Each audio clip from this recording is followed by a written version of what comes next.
Now they are underperformance. And my idea first is to try to help them, to have possibilities to improve, but at the beginning is take confidence, trust in each player, and to play together and create a good atmosphere inside, and to show everybody our best wishes to improve and to help the team. It is great to have Unai Emery back in the Premier League at Aston Villa, and he's set his ambitions high. He said he wants to win a trophy with the club. What do you make of the appointment?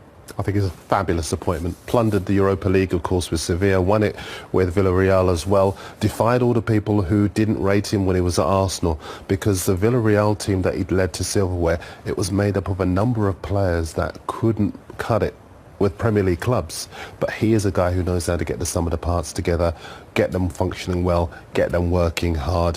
What he needs at Villa is time. I don't think Dean Smith had enough time. They threw him overboard after he got them promoted at first sign of trouble. I don't think Steven Gerrard had enough time, because you need to be able to build. He lost Gerrard. He brought in a centre-half, Diego Carlos, from Sevilla. Lost him straight away. So straight away your defensive base is affected. Coutinho, 1 goal in I think 20-odd appearances. He needs more reinforcements. And I think as far as the club are concerned, if you don't give people the time to build, how are they going to be able to get the kind of results that Emery was able to get with Villarreal and with Sevilla? Well, from watching them this season, Jermaine, what do you think is the thing he needs to focus on first? Defence, straight away. Look, if you're conceding goals and you're not scoring goals, you need to address something quickly. And the first thing is you stop the goals, because you're starting off every game with a point. So if you're stopping people from scoring, then you're leaving yourself with an opportunity, a chance to come away from the game with a minimum of a point, possibly 3. But then on the other side of that, you've got a great wealth of attacking experience in that team. You've got Danny Ings, you've got Ollie Watkins, there's Leon Bailey, Buendia, you've got Coutinho, there's Ramsey. There's so many really, really clever, intelligent, smart football players on that pitch that can cause problems for opposition defenders. They, for me, speaking as a forward, need to be free. Just let them express themselves. Don't put too many instructions in their ears. Just let them rotate as they need to, let them flow, and you'll see the results. We saw it almost immediately after Steven Gerrard lost his job. They won 4-0 straight away against a difficult Brentford side. So just give them the freedom. Yeah. But then they lost 4-0 last weekend. It's consistency, isn't it? And that's one of the things Unai Emery is going to need to work on. Is one of the other problems he needs to solve, figuring out how to be able to get Buendia and Coutinho in the same team and making it effective, because they're both fantastic players. Yeah, I ultimately don't think they will end up in the same team. I think you're right, they're both fantastic players, but I think that Aston Villa side needs protection for the back four as an urgent priority. I know, for example, that he tried to sign Rodrigo Bentancur before Spurs moved in, and then Villa had no chance. Bentancur wanted to go to London. But had he been able to sign a Bentancur and then get Kamara, the midfielder that they signed from, I think it was Lille they signed him from, then maybe they would have had some protection for that back four. They don't have it at the moment. It's far too easy to play against Aston Villa. I don't even think, I can tell you now, they won't win this game. They've taken 1 point from 14 matches against teams in the top 6. They've conceded 33 goals. Man United are a well-oiled machine right now. They are not going to win this game. I know you can sack me if they do win this game. but I think as far as Villa are concerned, he will be looking at the players he needs to bring in January as a starting point to changing this team. As you say, it's a tough first game for Unai Emery. Manchester United, the visitors, and they've been in such good form recently. They're unbeaten in 9 matches in all competitions. Have you been impressed with the way Erik Ten Hag has managed to turn things around after what was an awful first 2 games of the season? I have been relatively impressed, to be honest. They're not necessarily playing really exciting football, but they're getting the job done. They're picking up results, not necessarily only wins, but they're picking up draws in difficult games as well. And that's something that we've not seen from Manchester United in a long time. You know, they get under a little bit of pressure and then they crumble and concede a goal. That's what we're used to seeing over the last 18 months to 2 years. But you look at the last results there.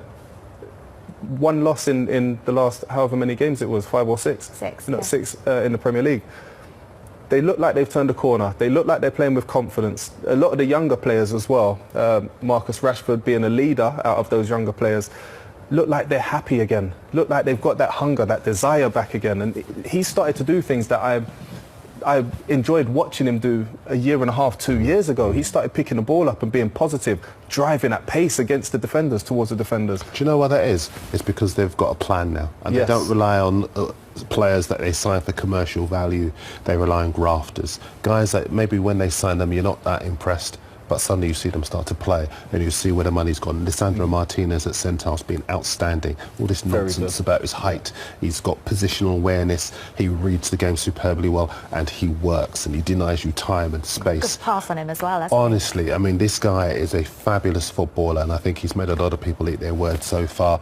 And I think you're right, the culture around the club has changed so much that the players that were being written off by fans and neutrals under the previous regimes, they're suddenly getting a second lease of life, and they're showing us what they can do. And I'm most pleased for Rashford, as you were saying, because I think a lot of people wrote him off prematurely. And I'm glad he stayed, and I'm glad he is now showing that it would be absolute madness not to take him to the World Cup. Yeah, and it's amazing. Last week he scored his 100th goal for Manchester United, which is an amazing milestone for him to reach at his age. Yeah. The trouble is with Manchester United at the moment, despite all of those positive things we've said, they're struggling to score plenty of goals in matches. We saw that in the Europa League in the week. They needed to score 2 and not concede in order to go through as group winners.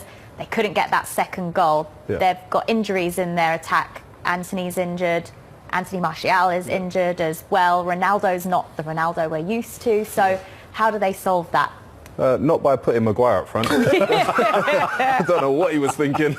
He was desperate. Try everything. All that is, they're creating chances, they're creating opportunities, they're testing the opposition goalkeepers. All I would say is move the ball a little bit quicker and be a bit more, have a little bit more self-belief when you're in front of goal. Blank out all the noise, which is easy. It's easy to say when you're sitting down, but you know, just understand that when you're in front of goal, within 15, 18 yards of the goal, put your foot through the ball. Have confidence in your abilities. That's literally it. I expect them to sign a striker in January. I think they'll go big for maybe the Napoli striker, Victor Osimhen. He's fantastic. He's by the a way. fabulous footballer, very physical, great pace. Direct.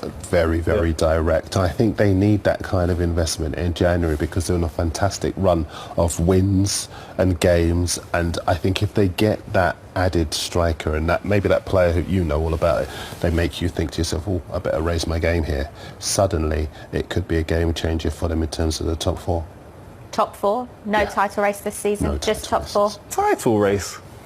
Nope. No? Nope. Completely out of it? Leave it alone. Leave it out. All right, let's move on and talk about Man City, who are in the title race. Absolutely. Yeah, okay. Normal services resumed. They face Fulham this weekend. Let's hear from Marco Silva after we hear from Pep Guardiola. They have a good process from behind, and of course when it's under pressure they can use the long balls with Mitrovic, that the 10 long balls win 9, or even the second ball is for them.